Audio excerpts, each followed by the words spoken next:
Activist Radio is on the air. You have tuned into the Mark Harrington Show, sponsored by Created Equal. Mark is training a new generation of leaders to take on the culture of death and win. You don't like abortion, don't have one. The only thing that can be said to be objective truth is that there is no objective truth. It does come out in one piece. It comes out in one piece. I would argue that we certainly are not all created equal. And now, here's Mark.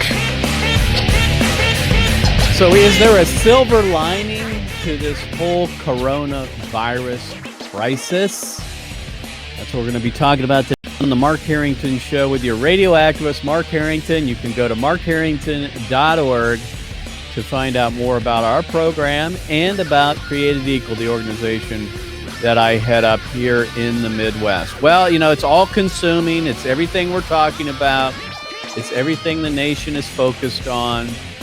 And that is, of course, the coronavirus and how that might affect us as Americans, our economy, everything, politics, everything from top to bottom is being affected by this entire crisis called the coronavirus. And I'm going to be talking about it a little bit, but I'm going to exhort you folks, don't listen to me necessarily when it comes to the facts about the coronavirus. I'm going to give you my opinion on what I think is happening, what I think maybe you should consider doing.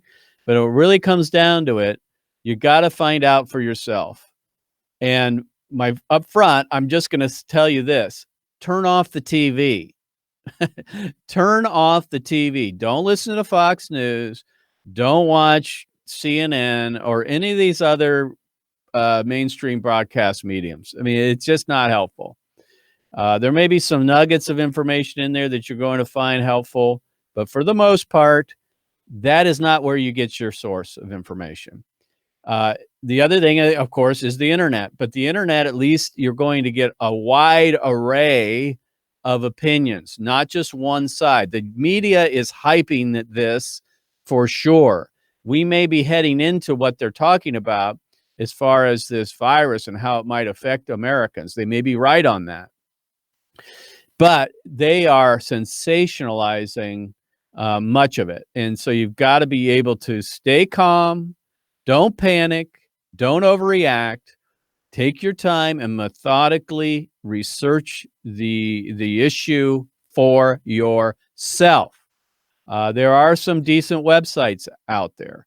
I'll suggest one to you. It's called Knewz, KNEWZ.com.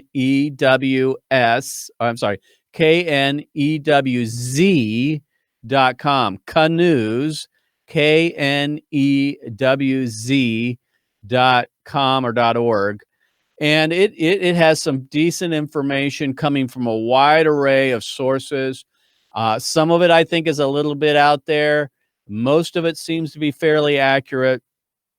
I suggest you go to that website.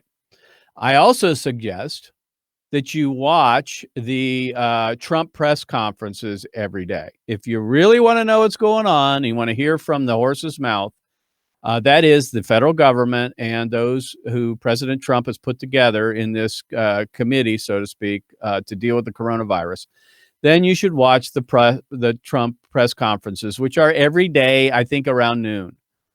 Those are very helpful as well. Additionally, in the state of Ohio, where I reside, I often, or I have someone else watch the governor's press conference. Sometimes these take 2 hours, but they're getting lots of questions and you're actually hearing from the experts. What the government knows, we don't know. They're trying to pass it on as they receive it. This is a day-to-day thing with them. Just like you and I, we are trying to make our way through this one step at a time, one piece of information at a time. But when it all boils down, it really comes to this. We are already seeing what looks like a national shutdown of the country. It's coming, folks. Now, what does that mean? That basically means that you're going to have to stay home. That's not new. Just this week or earlier this week, everybody at Created Equal has been told to go home and work from home. Most companies are trying to implement that. Americans are staying home. That's a good thing. Do that. Please do that. Stay home. Whether the government calls it a shutdown or they call it a shelter in place, that's been something we should have been doing for weeks now, because that truly can at least blunt the spread of the virus. That means that the curve that they're talking about, they're trying to make it so it's leveled like this. It's not spiked like that, because if the outbreak and the infections spike very fast like this, our healthcare system is not capable of coping with that or handling that, and that's their biggest issue. That is the biggest issue, is that they're going to get overrun by these cases, and they're going to be unable to handle the volume, which means they're going to tell people that need care, they won't be able to get the care, and that's why people are dying in Italy. Frankly, that's why people are dying in other places of the country or world, is because often they're just not getting the health care they need because the system is being overrun. So they're trying to level out that curve, if you will. And by doing that, that's why they're putting all these drastic measures into place that they've been doing in the last several weeks and days. They're shutting down different portions of the economy and other things, and that is to address the idea that this spreads 10 times more. It's contagious, 10 times more contagious than the flu. And so they're trying to limit the amount of people that are gathering and together. And that's why they're telling people to stay home and trying to limit gatherings to 10 or less people. And they're incrementally, as you can see, implementing these measures. So listen to them, follow what they're doing. I'm cautioning you. This is not martial law. This is not a government takeover of the country. This is not a military rule. This is not any of that. This is them doing what they can to try to stem the panic and stem the virus itself. Is the government overreacting? Well, time will only tell, right? We'll look back at this in weeks or months or however long it takes, and we'll be able to evaluate whether they were right or whether they were wrong. Some of the things seem to be a bit overdone, in my view, but who's to say? Who's to say right now? If it works and they blunt the curve and they keep it flat, then these measures were effective. So anyway, I'm exhorting you not to go to conspiracy theories, not to hype or panic, overdo this, overreact. Just take it as it is. And that is, there's a bad virus out there. It's going to infect people, and it is a dangerous virus. The government's doing, and others are doing what they can. And just turn off the television set and go and find the information directly from the sources. That is the Trump press conference and your state press conferences. That's the best way to find it. And then maybe go to this website, knews.com, Knews, KNEWS.com. So with that in mind, we at Created Equal, like many other organizations and companies, are working from home. There is a silver lining, in my opinion, to all of this when it comes to the work that we do and the importance of protecting and defending the unborn. There is certainly a silver lining, and I want to talk about that. First of all, Created Equal, ourselves as an organization, obviously it's not business as usual, but the work continues. Babies still are dying today in the country at abortion centers. And as long as children are dying, and as long as abortionists are killing babies, the work of Created Equal and others in the pro-life movement has to continue. It does. Now, does that change things? Of course it does. We spend most of our effort, time, resources on college and high school campuses. Well, obviously, 2 weeks ago now, they basically closed the campuses and went to a distance learning method of continuing the education. So we are no longer going to the high schools and colleges. it's affected other things, but that's the main thing. So what we're doing at Created Equal, we're continuing to conduct outreach. This morning, for example, we're at the abortion centers in our city because the abortion centers are still open. And I'm going to be talking about that in a minute. We're also doing Operation Overpass. Operation Overpass is something that we're doing where we can educate the masses, even though there are fewer people on the road. We can still educate the masses and still follow the guidelines that we're being given as it relates to so-called social distancing. That is trying to keep a little distance between you and anybody else that might be out in public. So Operation Overpass, reaching thousands of commuters and people on the road every single day, and clinic outreach. We are continuing to reach out, sidewalk counseling, reaching out to men and women who might be considering abortion at our abortion centers. Those things we can do. And the other thing, of course, which you don't really need to know about, is we're doing some things that we hadn't had time to do before, planning for events and projects that are going to be coming online later this summer, which we hope will not be affected by the coronavirus. So that includes like the Democrat National Convention, for example, which we're planning to go to in July. That includes our internship, which is still on, where we're going to be training young people in pro-life apologetics and in how to conduct outreach in the public square using abortion victim photography. So those things are still taking place here at Created Equal. I asked for you to be praying for us. If you're a supporter, a monthly or otherwise financial supporter of Create Equal, don't stop giving to the organization. We need your financial support to continue operating. This is going to pass. We're going to get through this. But certainly organizations like ours are going to see a dip in their donations. It's just going to happen. We realize that, and we're making plans for that. But we're asking you, if you're a supporter of our organization, that you give financially, continue to give financially to us. And you can do that by going to P.O. Box. You can write a check to Created Equal, P.O. Box 360502.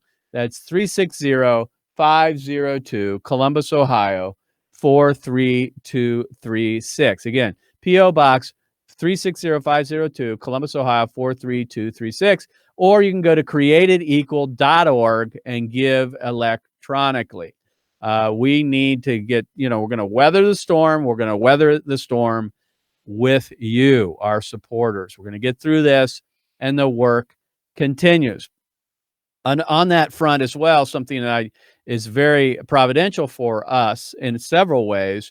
First of all of our staff members raise personal support like a missionary. That means they have a support team, and that support team tends to be loyal to the person they support. We don't pay salaries here. In other words, out of our general fund, we don't write checks for the salaries of the people that work for us. They raise their own financial support. And in that, we believe that those supporters of their support team are going to be devoted and dedicated supporters that are going to continue to give to them over time through this situation, through this emergency.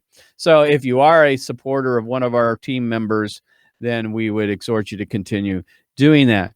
Also, providentially, we were able to finish our Justice Ride just a couple of weeks ago, which was outreach on campuses in Florida. We were able to finish that off right before they virtually closed down the colleges and high schools. So that was a good thing. So there are a lot of things that have worked to our advantage. Now, let's deal with this silver lining. If you are a pro-life activist, anti-abortion activist like myself, an advocate for the preborn, then we're looking, as we all are looking, what is happening? What is God doing right now with the coronavirus to further the kingdom, to further his purposes on earth? I hope each one of us are considering that each day in our devotions as we look to the Word of God. What is God doing in my own life, in my own heart? What is he doing right now? Well, I hope for you, like me, he's stripping away a lot of the things that we have looked to and we have put confidence in and trust in, and he's basically pulling all that out from underneath us. Whether he's doing it actively or passively or he's allowing it, doesn't really matter. We need to know that God is in charge. He is our source he is our provider, and he is going to take care of us. And looking to the world and the things we've relied on, he's just basically saying those things aren't going to sustain you anyway. And we know that. So we are entering a new normal, a reset, if you will, a reorganizing, a reordering of culture, economy, national politics. Everything is being reset in a way. And maybe that's going to be long term. Maybe it's only short term. But we are seeing a change in the way that we go about our business day in, day out in America. That is happening right before our eyes. Whether that's permanent or not, I don't know. But certainly things are changing, and they're changing quickly. I'm of the opinion that is one of the silver linings, because what was normal before in America wasn't good either. Think about it. Even though we were living in a very prosperous time, probably like the world has never seen, in an economy where people were, fully employed, making good money, et cetera, all the things that we have acquired materially and all those things are not necessarily a bad thing. It's the love of money that's the root of all evil. But those things are temporary. And if we put our trust in those things are being taken away right now, or they could be. And so God is saying, listen, if you put your trust in those things can become an idol. If they become an idol, they're a false god.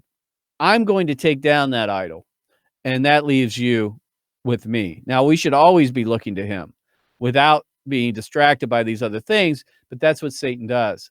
And so the new normal is in some ways possibly better when it all comes out in the end than the old normal, because the old normal wasn't good either. Look where the country was headed.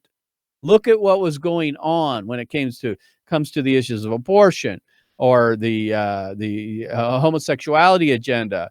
Many fronts. We were moving at light speed in this moral decay that was occurring. Now, I'm not saying that's going to be stopped or arrested by all of this, but it certainly puts all of that on a lower playing field, doesn't it? It deprioritizes those things to anyone. Those things don't matter anymore. Look at the presidential campaign. We're not talking about these social issues, really. We're talking about the coronavirus. I'm not sure that's such a bad thing. So one of the big silver linings when it comes to the pro-life issue is this idea that the abortion centers, just like all other parts of culture, are being affected. And they're being affected, from our perspective, obviously, in a positive way. That means that babies are going to live that otherwise would die because of the coronavirus. Now, I'm not saying this is a good thing to bring this on the country. I'm not trying to hijack the coronavirus from our own personal, political agenda. That's not what this is about. I'm just trying to tell you that God is going to use this to save lives. And he promises to do that all things work for his good, according to those who, and according to his purposes for those who love God and and live according to his purpose. So I don't remember the verse exactly, but the idea that God uses things for his own glory. And in this case, particularly, the abortion centers are in trouble. How do I know this? Well, because yesterday during the Trump coronavirus press conference, government officials asked that healthcare providers cease performing elective medical procedures. This is obviously, or at least it should include abortion centers and those who kill babies. The question is, will it?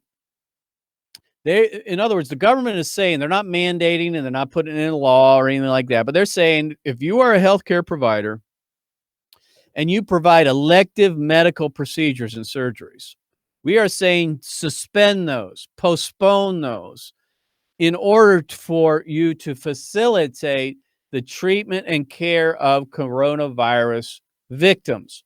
And so basically across the board, you are seeing healthcare providers comply with that directive. except for one department, unfortunately, right now, and that is the abortion clinics. Now, you might think, well, where's the silver lining there? Let me read further. There's an article in the Huffington Post, and if Mr. Producer, if you would put that up on the screen, the Huffington Post being brutally honest, talking about how the coronavirus is affecting the abortion industry. Basically, there's a quote from one of the so-called leaders of the abortion cartel. And she says this is from the article, the Huffington Post, on the coronavirus situation, how it affects them. And she says, quote, if a provider gets sick, and they're talking about an abortionist there, if a provider gets sick, that's one fewer person to provide care. Now, if it weren't the abortion industry that we're talking about, we'd think, oh, that's a bad thing, because it's true that healthcare providers are more vulnerable than others because they're coming in contact with the coronavirus. That would be a bad thing if it weren't for talking about abortion, right?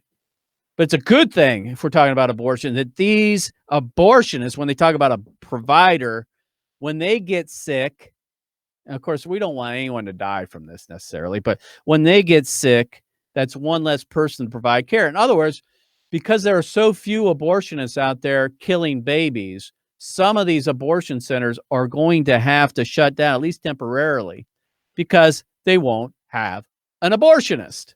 This is coming from the very Reverend Catherine Hancock Ragsdale. Now, there's a name for you. The very Reverend. It's not bad enough that she's a reverend and she supports abortion. She's a very reverend. And she's also the president of the National Abortion Federation. She goes on to say, quote, one or two people unable to show up can make the difference between a clinic being open to function or not. Now, she's not just talking about abortionists. She's talking about all the workers there. If there is a widespread sickness of coronavirus, it's going to affect the abortion centers, and the abortion center is going to shut down. Because the abortion center shut down, guess what? Women aren't going to have their abortions. They're just not. And children are going to live today. They're going to be born today and through this period of time, because these abortion centers are going to be losing workers, and that's our hope, of course. She goes on to say, we worry that all healthcare resources are being channeled to non-elective procedures, and abortion tends to be classified as an elective procedure. Now, this gets to the crux of the matter, does it not? And that is that abortion, rightfully, well, really wrongfully, abortion's murder. It's not an elective medical procedure. It's just the brutal decapitation, disemboweling, and the killing of an unborn baby. It's not healthcare. It's not an elective medical procedure. But for the sake of this discussion, let's consider it that it's an elective medical procedure, and it is considered generally that in the healthcare industry. The idea here that they are, because these are non-elective, that elective procedures are supposed to be postponed, that the government is basically saying to the healthcare industry that these elective procedures should not happen. And because of that, they're saying that you should shut down and allow all the resources of the healthcare industry to be devoted to the coronavirus, to be fighting it. Unfortunately, from what I can tell right now, we're right now trying to find out which and how many abortion centers are remaining open. I'm sure many of them are, because here's the thing. They're not healthcare. If they were healthcare, they would shut down just like the others, just like the dentist, or just like anyone else you would go to for an elective medical procedure. But because they're not healthcare and we treat them differently than healthcare providers, even though they want to be supposedly treated that way, they're remaining open. And that's a problem if they do. And so we are now getting information together to find out whether this is true or not. We think it is. And the bottom line is the government is from Mike DeWine, from our governor, from the national government, is basically telling the American people and the healthcare industry, if you are involved in elective medical procedures, you need to cease those, postpone those, and devote those resources to fighting the coronavirus. My guess is they're not going to do it because they don't care about the coronavirus. They only care about killing babies and making sure women can kill them too. This shows the double standard that we see in culture, that we treat abortion differently than anything else, and we're continuing to do that. However, we're going to give you more information on this. Keep following our Facebook page, and we'll be giving more information about this new development. So there is a coronavirus silver lining happening, and that is that baby's going to be saved because of this crisis across America. Tune in next time. We'll see you. God bless you. God bless America. And remember, America, especially now, to bless God. You've been listening to Mark Harrington, your radio activist. For more information on how to become a witness against the evil plague in America, call Created Equal at 614-269-7808, 614-269-7808, or go online to createdequal.net, createdequal.net. Be sure to tune to The Mark Harrington Show next time for your marching orders in the culture war.